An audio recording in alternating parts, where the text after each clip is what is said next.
Hey everyone, and welcome to the Dota 2 Builds of the Week, the weekly series where I show you guys top 5 meta builds to help you get started with new heroes in Dota 2. As always, a link to my Twitch is down in the description below if you want to join the fun live, and a link to each of the following builds is in the description as well. Today we're getting started with Position 1 Luna.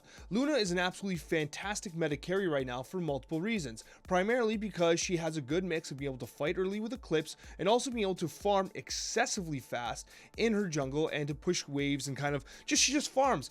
The build here is going to be focused in on your ability to farm and to ultimately carry the late game. What you're doing here is you're taking a value point in Lucent Beam and then you're focusing in on Lunar Blessing. Lunar Blessing is going to allow you to last hit more effectively and also to be able to allow you to take camps faster. Once you move into the jungle, you're going to be taking a point into Moonglaive so that you can obviously clear camps faster.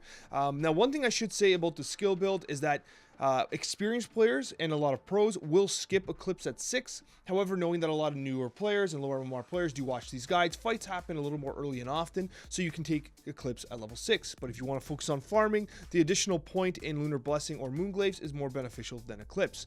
With that being said, the purchase order of items, right, you're taking as much stats as possible with your early items. You're going boots into Mask of Madness. Mask of Madness allows you to farm excessively fast. You skip Mask of Madness in the event that you're team fighting a little earlier and you're against a ton of physical damage, and that negative armor is really problematic for you. Regardless of that, the general build is Mask of Madness into Dragon Lance, into BKB Scotty, the Shard, and to Satanic so that you can sustain the late game. Overall, Luna is doing an absolutely fantastic job in the current meta and a hero that you can turn to carry the late game.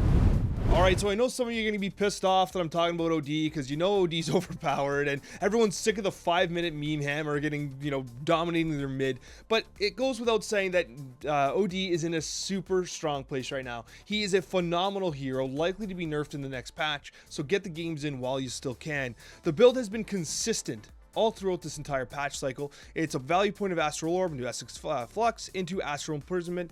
You are literally rushing your meme hammer. Like literally you're taking a crown as a starting item, getting into the meme hammer, and then what you're doing is you're taking regen as you can early on. If you want to take a bottle early, it delays your meteor hammer timing very significantly. A lot of pro and high MMR players are actually going right into the hammer, into power treads, taking a value windlace with BKB. They're holding the windlace so that they can move a little faster and initiate a little more effectively into BKB and Aghanim's Scepter.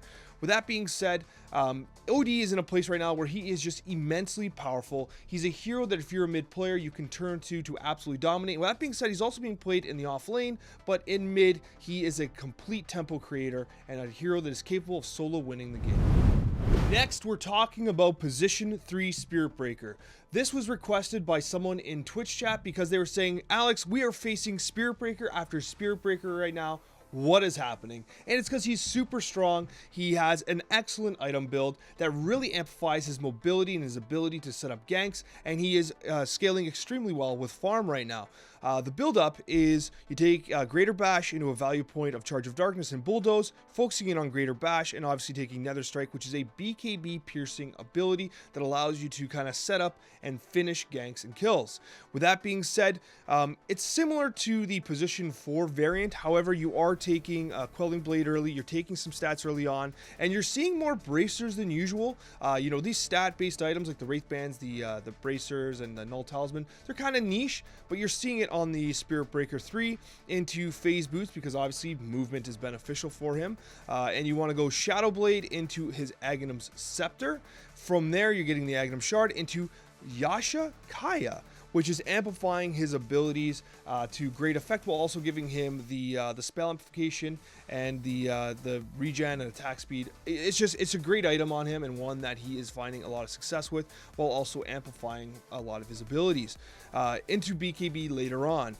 If you are in a unique game situation, Vessel or Lotus Orb and Heaven's Halbert's a great option as well because you are right in the middle of the fight. The evasion is great and the active is absolutely fantastic. It's right-clicking carries, and of course your Silver's Edge, which is a natural progressive upgrade to your Shadow Blade. Overall, Spirit Breaker 3 is hot in the meta right now and doing a fantastic job of closing in kills and winning games. There are few heroes in Dota 2 that I love as much as Dark Willow. Dark Willow is a truly fantastic position 4 hero that can solo kill other enemy heroes at any point in the game. With that being said, if you're interested in learning Dark Willow from scratch, I actually did a full complete beginner's guide that goes through everything you need to know. I'll link it up above, but in the meantime, let's talk about this latest iteration. So essentially what you're doing here with Dark Willow is you are taking a value point in Bramble Maze. From there you're going into Shadow Realm, focusing on that for added survivability and for the added damage. The amount of damage early on is very significant and can be the difference between a kill in the lane and letting someone get away. With that being said, Cursed Crown is really unique, especially low on Mars. Let me explain why. The value point at level 4 is useful because it is a legitimate stun, but most importantly, it allows you to kind of communicate without words to your lane mate, hey, this guy's getting stunned in a few seconds, let's go on him, right? So that can have some very beneficial kind of laning mechanics, especially if you're at low MR. It's kind of like one of those messages in your ability. It's one of those abilities that sends a clear message to your ally and what you want to happen. So it's pretty cool in lane to see it work out. With that being said, I had talked about this in my guide as well. There are a couple different abilities, kind of approaches to the laning stage.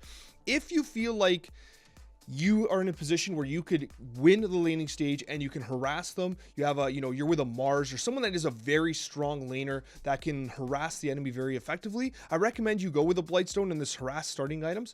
Otherwise, if you feel like it's a standard lane, you can take your standard starting items, your little bit of extra regen, as opposed to taking the Blightstone. The Blightstone you're picking up if you're focusing in on harassing and utilizing the amount of extra damage that you were able to pull out as a Dark Willow. That being said, the main item progression right now is Null Talisman into Tranquil Boots, Solar Crest, Yule Scepter, which is a fantastic item. So basically, you Curse Crown someone, you Yule Scepter them immediately. When they land, they get stunned, right? So it's a good single target setup for your Cursed Crown. It's also fantastic because you can use it as a survivability tool. You can use Bedlam, and then you can Yule Scepter, and while you're in the air, Bedlam is still actively going, which is doing damage, and obviously her shard is fantastic as well, amplifying your abilities with Cursed Crown. Regardless, Dark Willow is an absolutely fantastic hero, and if you're playing position 4, you've got to give her a shot. And for position 5, one of the most popular positions on the channel, Dazzle is the hero that we got to talk about today. Now, Dazzle's pretty unique because Dazzle is an amazing lane bully. A lot of players really, especially if they're new, they don't really fully appreciate how strong Poison Touch is early on. When you're a Dazzle, you are a nightmare to lane against, so utilize that to good effectiveness. Now, with regards to the build, we are focusing in on Poison Touch early. We're maxing that out as soon as we can. We're taking our value point in Shallow Grave and Shadow Wave. However, one thing I will tell you that's extremely important is that the itemization on Dazzle requires a lot more thought, because yes, you're going Blightstone to kind of activate the Poison Touch, which is physical damage. However, it's this main item progression that can be a bit of a bait. You're going from Arcane Boots into Mechanism, which is great. This is fine because Mechanism is a fantastic heal you get relatively early. Your bad juju is going to have a major impact on the cooldown. It's the Guardian Greaves that we got to talk about, because the Guardian Greaves is a huge bait. The recipe is so damn expensive. It's an amazing item on Dazzle, but it's so expensive. So once you finish Mechanism, you really should take a look at the optional items here and determine, okay, do I need a Force Staff, a Glimmer? Is this a game where I need a Ghost Scepter to survive? Do we go Eggs, which is kind of greedy, but no, you're probably not. You're probably focusing on one of these 3 items, right? Your Force Staff, your Glimmer, or your Ghost Scepter, and then potentially finishing Guardian Greaves. Or, of course, going the route of Holy Locket into Aether Lens or an Aether Lens. Either way, take a look at what the game needs before you finish your Greaves. I think that's really important, because literally you could get you could almost buy a Force Staff for the same as the recipe of the Greaves. That's how expensive it is, right? And when you have a recipe that's that expensive, you're not really amplifying your role in the game. And as a position 5 support, that's a lot of money. It might be the only thing you build the entire game. So it's something worth considering. Thank you so much for watching, and a very special thank you to all of our wonderful subscribers. We'll see you in the next Dota 2 video.